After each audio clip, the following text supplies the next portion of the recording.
My name's Craig O'Neill, for those of you that may not know me. I've been with FLIR here for, well, since the inception of optical gas imaging. Did the first field demonstration of the original left-handed optical gas imaging camera, the GasFind IR. Full disclaimer, I'm not a lawyer. I'm not a regulatory expert. I'm just a stupid OGI guy. Used to be in sales and was asked to dissect multiple thousands of pages and put it into form here. So this is more geared towards the optical gas imaging technology side of the regulations, and not more holistic to the alternative technologies. That's got a lot of things. This is really kind of specific, but this also is not specific only to. I've tried to pull in some of the other aspects of regulations besides just the Quad O alphabet side that would be pulled in here. I don't know how much everybody knows when I do these, how much everybody understands or knows about what optical gas imaging is. Generally speaking, it's just a very unique way to detect gas very remotely, easily, visually. If you've ever seen somebody smoking while filling their car up with gas, being able to easily see valves, watching somebody stand on top of a catwalk in the middle of a VOC emission event. Optical gas imaging really is gives you capability. First and foremost is to improve safety, right? That's the goal for a lot of this. The Environmental Protection Agency may be more environmentally sensitive, but operators-wise, if we can save a life, it's worth it, right? That has no financial capability, but we do have the opportunity to visually, in the most effective way of reducing emissions, lowering capital risk and operational costs, reducing business risk. What does that mean? Well, years ago, ESG rolled into effect, right? And when they had ESG, those three letters, and people like Fidelity said, hey, if you don't do the right thing, we're actually not going to put you in our fund. Got really pretty serious with some of these operators and said, let's see what we can do. So these are just some videos. Anybody know what this is a video of? Just curious. In the middle on the bottom. No? Huh? No? This is the most disastrous natural gas leak in the history of the United States. I give you any hint? This would be the Aliso Canyon leak, if y'all familiar with out in California. This is actually an underground natural gas storage facility. And that is what happens when an underground natural gas facility gets breached. So really unique video that we have from some of the people that are out there. Again, what is optical gas imaging? I want to set the baseline of what it is before we go. Very simply put, we make infrared cameras. We have energy coming in. We limit the amount of energy coming in through a filter, which takes it from the red to the yellow, and we match that filter with the response curve of specific gases. Methane, generally speaking, the cameras that we most predominantly sell for regulatory purpose are matched for broader hydrocarbons, the entire species of hydrocarbon, and VOCs, not solely methane. The basics of how it works, right? Energy comes from equipment, and that's kind of when we run into, been doing this for years. What was the first question I used to get, right? Does it only see gas? Right, 2005 and 6, that was always the number one question. I'm like, did you see the guy in the car? Right, I just showed you a video of a guy filling his car up with gas. You could see the guy, you could see the car, right? So it doesn't just see gas, it sees everything. And what happens is that all that energy from everything goes into the camera. It creates an image on a pixel, right? We may have 70,000, we may have 300,000+ pixels in the camera. At some point in time, gas may get in between that equipment or that background and the camera. It blocks the ability for the camera to see that radiation of that equipment behind it, the person, all of this stuff. There are times where it's actually gas emitting energy. When there's an extremely cold background, the most common time that you're going to see that is with the sky as a background. Okay.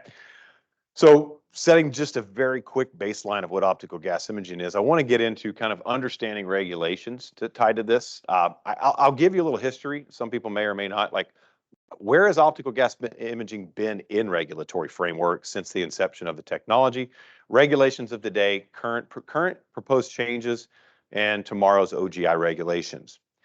So if we understand OGI regulations, right, everybody's got a plan until they get punched in the mouth. And that's kind of what happened with us with respect to all of this stuff, right? You know, the this is the final rule. Yeah, we didn't know what was all going to change, and it was very dynamic if you followed the Quad O alphabet regulation. And so we've been following and changing that. The reason I put this in is this presentation was in December, was the first time I gave it, and then the day before I gave it, they promulgated the regulation or put it on the website as the final. So the beginning of EPA and regulations, even before optical gas imaging, those of you, Title 40 CFR, that started in 1970. A lot of stuff started in 1970. In December of 1970, the EPA came into existence, setting a baseline for where we are today, and also where optical gas imaging gets pulled in later on down the line. December 1990 as well, the end of the year, I think that was like the 31st of December, the Clean Air Act was passed. The next big iteration of regulation framework as it kind of ties to optical gas imaging was in 1984. OGI was not even thought of at the time, but that's where they started proposing VOCs and SO2 regulations. That's also where where Method 21 began to come into existence as a technology. Now think about that. Method 21's 1984. Optical gas imaging was invented in 05. That's a pretty big gap when they talk about new technologies. The reality is OGI could be considered a new technology to some people. In 1990, this is where the VOCs began. They began to be mandated that you have that. So I'm going to fast forward to May of 2005. Again, that last was just like an overview from the EPA or from, if you will, the U.S. government perspective. In 2005, in May, this was actually June 6th of 2005. In May, we began talking about it in public. Was the launch of the first gas find IR. So when we made this, did we think that this would have a place in regulatory framework? I think the easiest way to answer that is showing you our actual launch document, right? We were asked by the EPA, and we were part of the optical gas imaging was part of the pre-EPA studies on what is the next generation technology, and OGI bubbled to the top as the most effective technology according to the EPA. But when we launched the camera, there's a quote from, I don't know how to say David Markward. I don't know if anybody knows him here, but we're in the process of writing new regulations to take advantage of this new infrared camera. It is a remarkable new technology. So it was under consideration even back then. We were just, we were part of this. What happened is before we got involved, they said optical gas imaging seems like a really good thing. FLIR, you're the largest infrared camera company, right? And doing this, how can you help operators meet the regulations that we may have? At this time, there were no regulations tied to OGI. There was just the thought that there is a new technology that might be able to do this. So we fast forward to where regulatory framework in OGI first began to be introduced was in December of 2008. This was promulgation of the alternative work practice for Method 21, right? This was the alternative work practice of allowing optical gas imaging as a technology to be used in regulatory framework in refineries. It did have restrictions. I'll talk a little bit about that. In 2010, this is where methane began to be more included because Subpart W pointed a little bit to the AWP, and now methane began to be part of an optical gas imaging consideration with the Subpart W framework. The biggest piece of regulation, or the biggest movement in regulation tied to optical gas imaging was probably the Quad OA effective date. Even before this was Quad O. Quad O didn't do as much for the technology. Quad O was a little bit broader, and they didn't specify technology. In Quad OA, in September 18th of 2015, when that was released, this is where they designated optical gas imaging, according to the people that write the regulations, as the best system for reducing emission reduction, right? The technology that is, instead of alternative, it is what they consider the best. We didn't do it. We didn't write it. We're just applying applying what we can. And then in June 2016, the Quad OA rule was promulgated. And then in November of 2021, Quad OABC, the draft and amends. What's interesting, if I were to put a slide together of all the activity according to the U.S. government that happened between June of 16 and November of 2021, we'd be here for 3 more hours and 10 more slides, right? There's a whole lot happened right after Quad OA hit, and there was a different administration in power, back and forth of stays and 90 and 120-day stays and reconsiderations, not getting into that. But where are we? This is a little bit later. This is now, I should have updated this. I didn't know I was giving this presentation until recently, but I should have updated this. December of 2023 is when the official rule, and then March 6th of this year is when the Quad OABC was formally, and Appendix K were formally promulgated. We are still in some draft proposals, and as it relates to this, mostly towards the OGI enhancement factor that is attached to the Subpart W rule. And I'll try to get into some of that. I may have to run through some of this stuff. Not getting into whole thing. This is a whole lot. There are a lot of subparts, subpart triple K.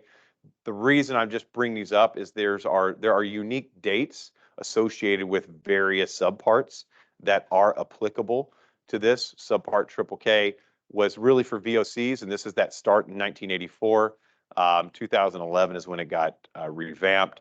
Same thing with triple L. SO2 doesn't really apply to us, but it's in there. And then Quad OA is really that history piece that was unique to optical gas imaging because it brings it bubbles it to the top of technology. As I mentioned, the beginning was an AWP. What happened with the AWP? There were petitions for reconsideration. And what that means is a lot of operators said, okay, I appreciate that. The reality is when the AWP came out, it was a surprise to us as a technology manufacturer. It was also a surprise to the operator leaders in the LDAR world that participated in trying to get optical gas imaging as approved. What were the key petitions of reconsideration? These are from operators, not from FLIR. The first was the EPA said, okay, when they did this, they included an annual Method 21 survey. And they said, well, if you're going to use this technology, why do we also have to use this? This means we have to buy 2 technologies and have 2 technologies. So it said you can do OGI either bi-monthly or quarterly, depending upon what you're doing. And you're also going to have to do annual Method 21. And there was some pushback from the industry there. It did remove the minimum detection sensitivity levels, that 500 to 10,000 ppm. A challenge for us was and this isn't as big of a challenge today, but if you think about data management in 2008, recording every step of an OGI camera was a lot of data. Nowadays, it's not nearly as much, but can you imagine if I did 40 hours a week and I've got 6 guys at a huge refinery and I'm doing that is a lot of data to manage and store. Nowadays, data management and storage isn't quite as big of a deal, but back at that time, it really was. And then one of the huge advantages of OGI, right? We can do DTMs. We can actually stand here and I can tell you that that's leaking. And that inability to allow optical gas imaging to effectively inspect DTMs and some of the challenges, the second you inspect it, you've got to go fix it like immediately. That began to be a bit of a challenge and an issue for reconsideration for the industry.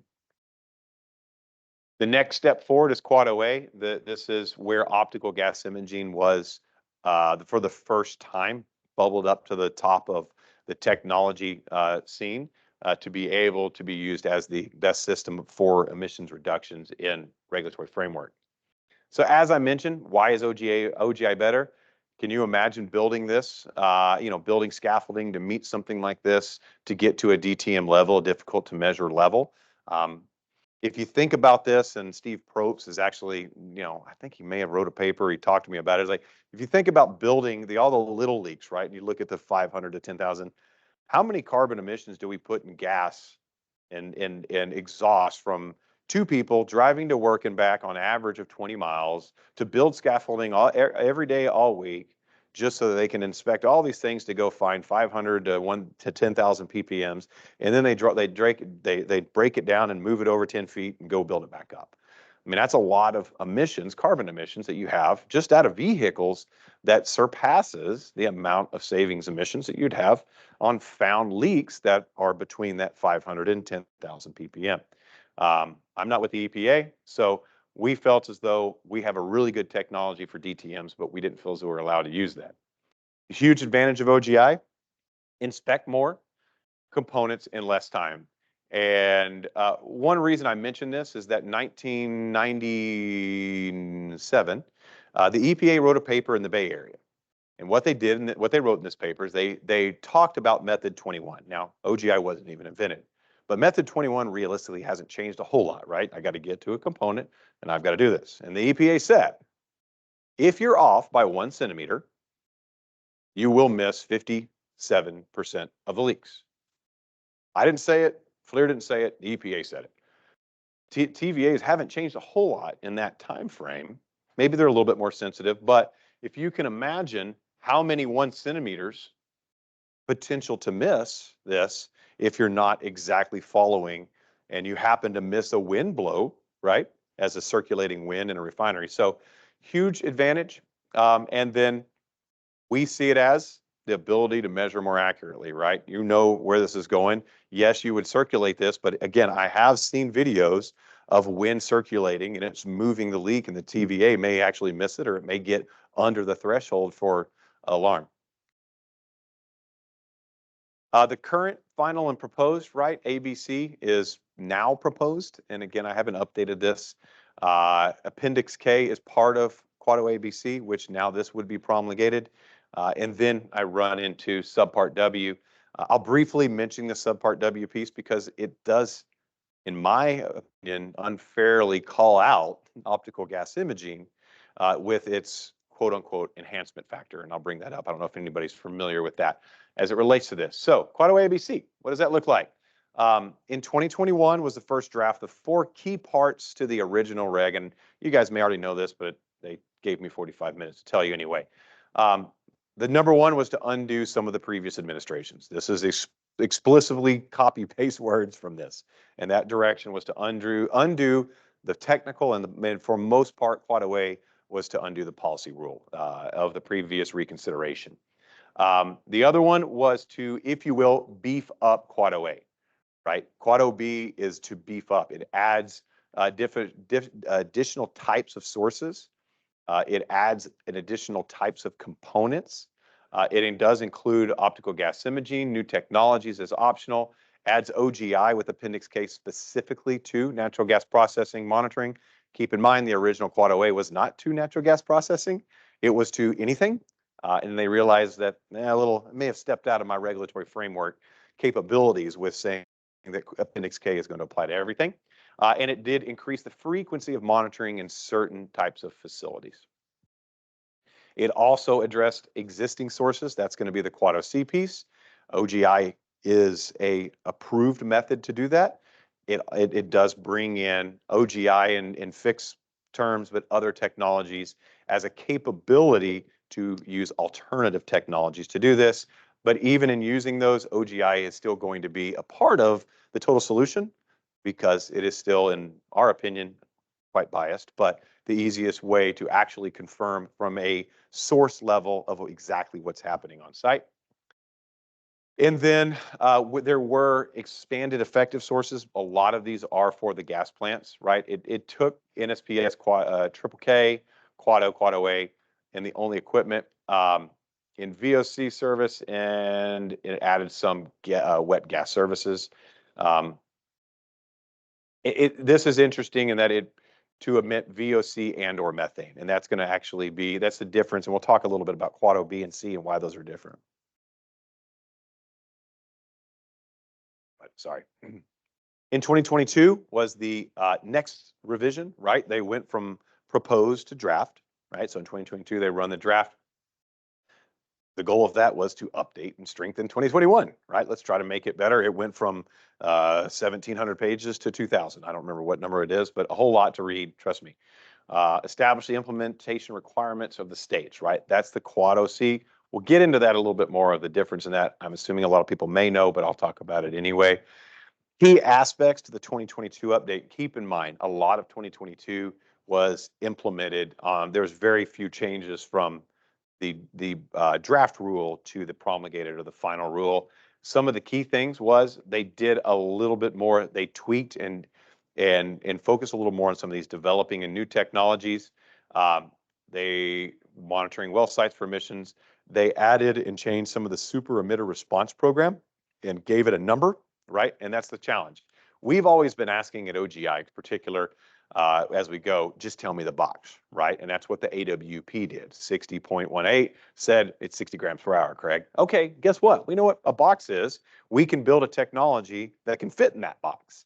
And that was always the thing. And other technologies now can know what this box is. And now we're working with technologies to assist operators in ensuring that those technologies fit in that box appropriately, right?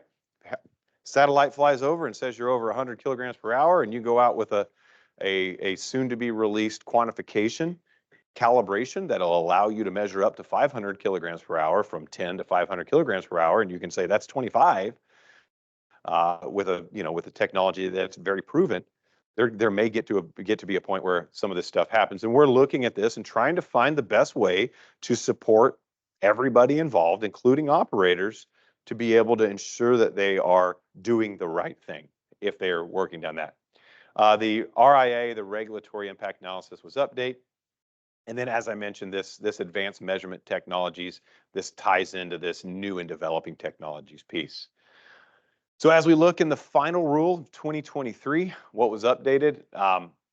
This was part of 2022, changing this where we've got some available, right? This is permitted limits through reciprocating compressors to SCFM. This is where there is a gray area of quantitative optical gas imaging, right? It doesn't say how you have to find that 2 CFM. You could potentially utilize optical gas imaging or quantitative optical gas imaging to do that. As an example, Quad OA said that you had 6.5 SCFM or SCFH, I don't remember, but allowable at a controller. And you could use QOGI to go down there and ensure that you were below that level. Of course, the new rule does completely, and again, it's not tied to OGI as much, does completely remove at some point in time. I forgot the timeline. I don't follow that as much because it's not OGI. The removal of gas-powered controllers. Again, dry seals now 10 SCFM limit with the dry seal compressors, 95%. Again, I don't get too much of this. There is, and a lot of the regulations does change in Alaska. It does give Alaska a little bit more levity. I don't know if anybody here has made that long trip, and some of the closed vent stuff. And I thought I have this slide passed up, and I'm going through some of this stuff just on the time permit. But so the new date, one of the new things in the final rules, it changed the date. Originally, they said everything is going to be applicable at the time of the initial rule, right? The draft rule, and that is not legal, right? It is only applicable at the time of the second rule, the proposed rule. So that's going to be, that was a change for the dates.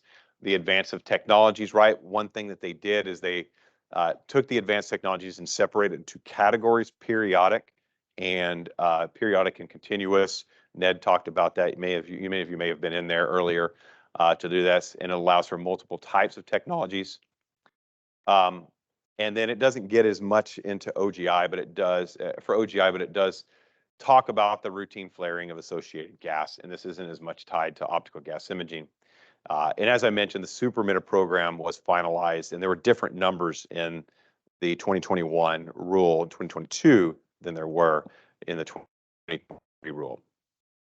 And then last, I mentioned just a second ago, pneumatic controllers, process controllers have to be a rate emission of 0, right? So you can no longer use QOGI or OGI. Nowadays, you can use OGI to say that I'm confirming that it is a rate emission of 0. I have no leaks. I'm doing the right thing. So you can use OGI in that regard. A lot of these are snapshots directly from the RIA or from the regulation itself, right? I won't go into each of these, but most of this, what is Quad OB, right? What is the difference Quad OB and Quad OC, and where does that play? Generally, Quad OB is the highlighted. This is what is unique to Quad OB as compared to Quad OC, right? It does VOCs, which includes greenhouse gases and methane, right? So a lot of this Quad OB is regulating what's happening at a VOC level, well sites, compressor stations, and the additional pieces that we have. And then Appendix K was introduced for the Quad OB. The requirements as we look at this, we'll talk about Appendix K, but we've gone over this. The Appendix K and 60.5400B specifically goes to gas processing facilities.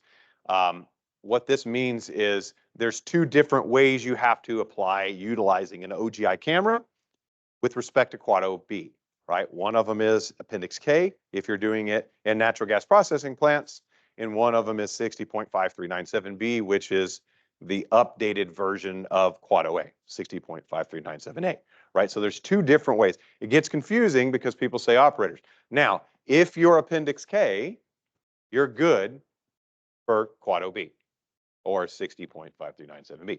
If you're Quad OB or Quad OA, that does not mean that you meet the Appendix K. Appendix K was much more descriptive related to optical gas imaging. This is what was excluded in Quad OB, the original. These are the additions. They took out all of this stuff, devices as part of our normal operations and all this.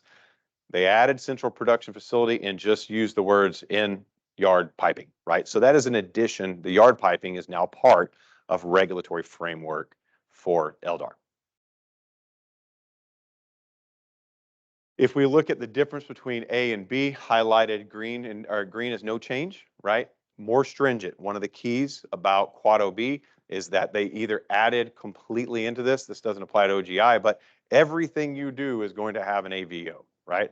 Walk out, is the thief hatch open, right? Just, some of it is common sense. Do I hear something squeaking and making sound across the way?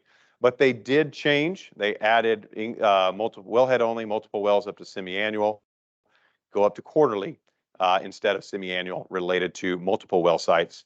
Some of these were specific and just the same in what they're doing. Some of the different like compression stations, now they fall under. Now you can use OGI because it's part of Quad OB, whereas OGI was not specific in Quad O, right? Where it did more of the compression station side. I'm flying through this. If y'all have questions, feel free to raise your hand. I'm trying to get through believe it or not, this is a whole lot of regulations and 2,000 pages and trying to get that into 45 minutes here. Now, Quad OC, what does Quad OC mean, right? How is it different? The biggest difference is it is not VOCs, right? And that was, to be honest with you, right, wrong, or indifferent, right? Not political, but that was Trump's administration focus. They said, you can't make us go do methane and VOCs. Methane travels with VOCs. It's different, right? They're the same thing. The Biden administration disagreed. And so this is where Quad OC really came into play. That was the complete reconsideration, the policy rule of Trump. Generally, if you summarize a lot of what was happening. Everything in the LDAR matches Quad OB with the addition of the ability to use this alternative detection technologies, right? The periodic and continuous. You have your choice of what you want to do, but a lot of those, they still have to be approved. And as Ned said, it's going to be what the hardest peer review approval that they've ever gone through. We're going to go through it too, right? We'll take those lumps and see what we have. This is not applicable to federal regulation. Quad OC is only for the states. All the EPA is saying, here's your box, right? This is what we recommend. You do your own, submit it to us. We'll stamp it approved, or we'll say denied. And if it's denied, you use what you can already do. In other words, you use method 21 or OGI. Those are approved methodologies right now, right? When is this going to hit? The state plans aren't due for 18 months after March the 6th, right? So there's a heck, this is just the states submitting a plan. Then completeness determination, I forgot what that is. The EPA doesn't have to get back to the states for another year, right? So now we're talking 3 years, or no, I'm sorry, a year and a half. Now we're at 2.5 years. And then the federal plan is 12 months after one state fails to submit or 2 EPA disapproves. The total compliance deadline is not until March 6, 2027. And that's when operators have to be compliant with whatever is determined to be compliancy in their state, whether that is a new state rule, whether that is the state just pointing directly to this, whether that is completely approving the alternative technologies, and whether the states just accept what the EPA has. So long in the tooth, reality is prepare for it now, but it's not necessary to do this. And I don't know if I pulled this slide up. Maybe I didn't. You start looking at the numbers, right? How many LDAR affected facilities? It was, it goes up by like 5x of how many, some states, very minimal, right? New, and I'll get into that. I'll get into that here in a second on the timeline. This is Quad OB and Quad OC, all the requirements under the final rule, and then the baseline, the original rule, under the final rule. Again, all of this is snapshots. If somebody wants this presentation, all I mostly did is take some. I may have to make sure I don't have some opinions that I don't want public outside of talking here, but this is available. Timelines, right? This is unique timelines. The red stars are, as I mentioned, they updated the affected date in accordance, not with the draft rule, but with the proposed versus the draft. I forgot which one they do it, but that's going to be that second rule. The second revision is December 6, 2022. That is going to be when everything is. What that means is that is the definition of when something is defined as new, modified, or reconstructed. And it separates that category from the word existing. Very simple, right? Different times. If you have facilities that may fall under Quad O, that date is August the 23rd, 2011. If you have facilities that may qualify as Quad OA, that's going to be September the 18th, 2015. And if you have facilities that aren't Quad O or not Quad OA, but they fall under Quad OB, now we have a new date. So just to make it as confusing as we can, we'll throw 3 dates and a bunch of different categories. But this is kind of what it looks like related to all of that. So that 3-year rule, right? When I mentioned that those existing components might be Quad O, Quad OA, or Quad OB. If they have methane, not VOCs, right? Methane, then you're going to have to apply that in accordance to when they were new, when they're considered existing as of these dates. All right, the 2022 provisions, some of the stuff, they did make a considerable amount of changes to the BSER, the best systems of emission reductions in Table 2. As I mentioned, alternative test methods, the periodic and continuous. I think we've already talked about a lot of this. Same determination changes. In essence, Quad OC realistically mimics, other than the fact that it's methane and not VOCs plus methane, it realistically mimics Quad OB in almost all cases, in particular as it relates to optical gas imaging. What does this Table 2 look like? Table 3 look like? Looks like this, right? So it's not confusing. We only have a couple of charts and bars and each different affected source and how it applies to optical gas imaging. Yeah, this is what has to be followed, right? And this is just a screenshot of me trying to summarize this in an Excel spreadsheet on each different type of affected facilities.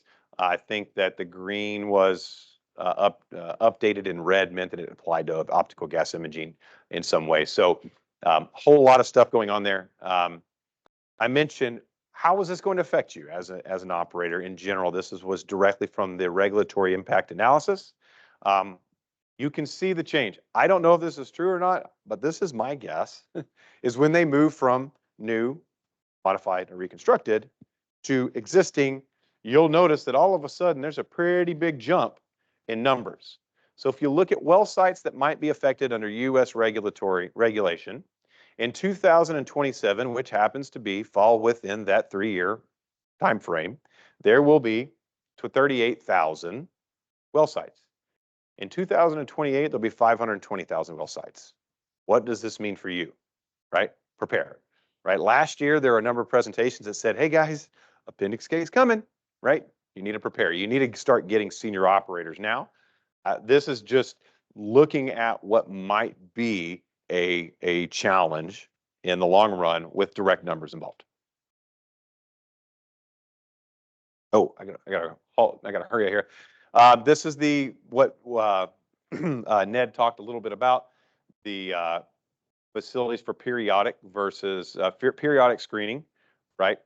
And I apologize for running through here. There's a lot of data to talk about in 45 minutes.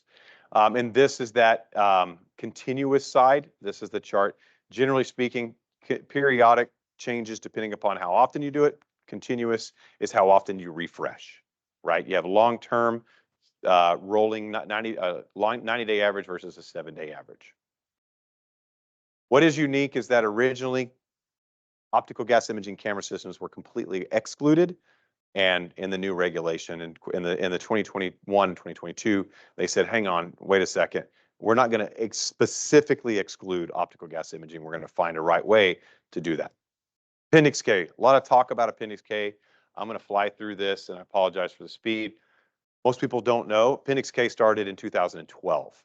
The goal of Appendix K had nothing to do with upstream, downstream, or midstream. It had, or natural gas processing plants. It had to do with refineries. That's why Appendix K was developed in November 19th of 2012 as a test plan study for how to do OGI for the alternative work practice of 2008. And that was the first, in 2015 was the first true release of a formalized document. And even at that time, it was admittedly only 90% complete. There were no formal release, right? The first true finalized Appendix K document. Before that, it was only the technical support document that was released, no official appendix. And then in 2011 was the first release of Appendix K, which changed in, or 21, which changed into 22 and was finalized in 2023. Termination of VOCs. Again, it's a protocol that must be, the biggest thing here, it's got to be pointed to a referencing subpart. Why do I mention that? It probably won't start at natural gas processing, stop at natural gas processing plants. It does apply to a field portable IR camera. It is specific to this technology.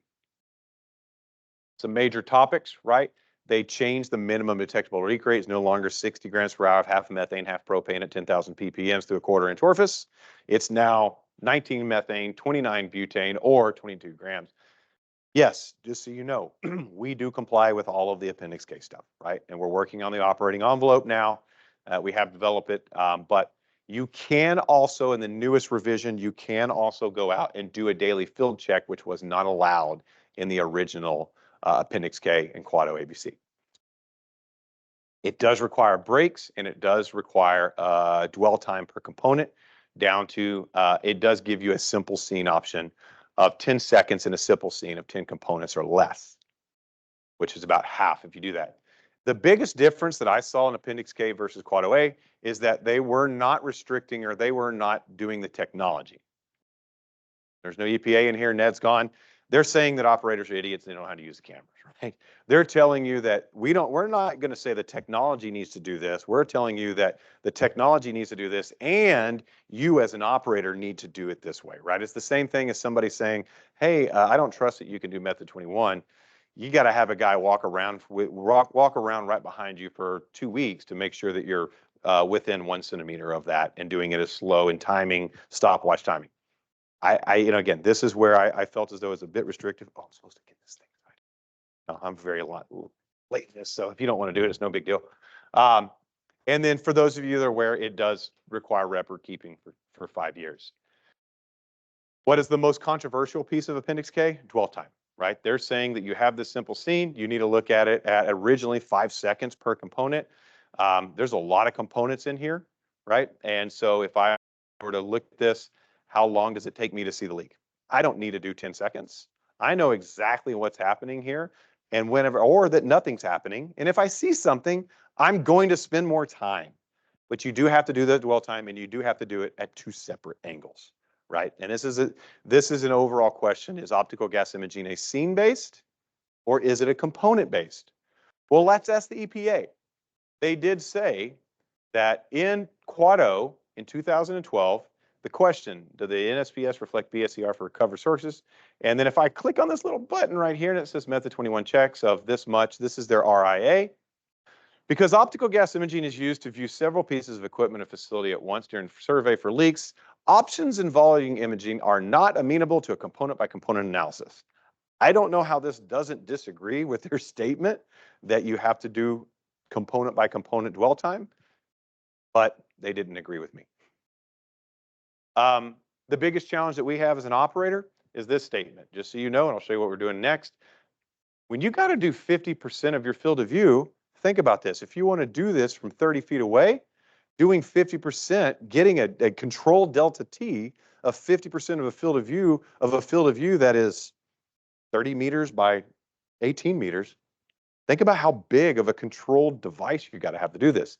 This is the only reason we haven't yet created and released the operating envelope publicly, that I don't know of anybody else that has ever released one publicly. To be honest, the operating envelope was developed when you guys asked me to release the Quad OA publicly. So anyhow, we're still working on developing and finalizing that. We'll talk a little bit about that in the next session. Equipment identification. This is directly out of this. These are the what you're required to maintain. And apologize running through this. I've got a few more minutes.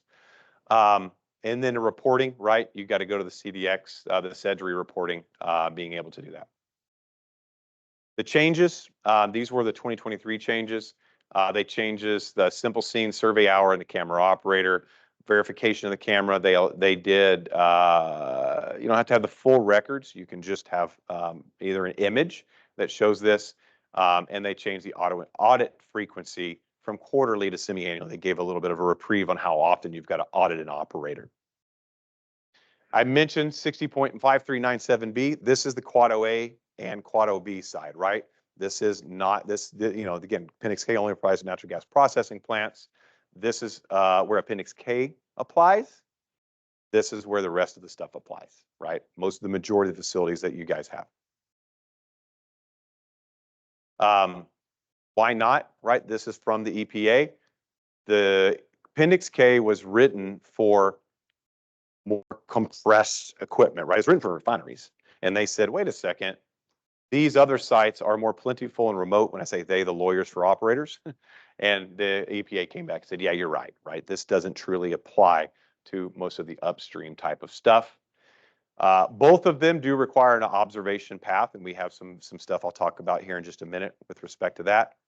And apologize for running a little bit fast here, and I'm going to run through.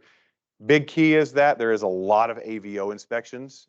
Plan ahead through 60.539. Even in the well sites, you've got a lot of AVO inspection documentation that you're going to have to be able to figure out how to manage. And I want to get to just quickly subpart W, and then I'll just roll through the next presentation. Biggest thing is reflects total methane emissions. They're looking at the gaps in measurement side. They did have new emissions calculations, and just in essence, improving and updating for transparency. The biggest thing that we saw was an OGI enhancement factor. Generally speaking, what they said, but they did offer the ability to measure or quantify using direct measurement. We have asked if QOGI can be a part of that. We have submitted comment and asking for that. But you can also do a site specific, right? So it doesn't have to be more holistic on units of count. But if you are doing the units of count enhancement factor, the odd thing is that they use these two things, these two studies, to say that your OGI is going to be punished. And in these, both of them said that when you use OGI, you find more emissions than you do with method 21. So why is OGI being punished by 1.63 to do that? This is that enhancement factor, right? If you look at whole gas leakers and direct methane leakers, in general, this number on the right is approximately 1.63 greater than the counts and leaker rate counts, whether it's in whole gas or leaker emission rates. Sorry for pushing through that. I apologize for kind of doing this. This is just a lot of stuff to go. I'm going to run through the next presentation. Are there any questions on this one?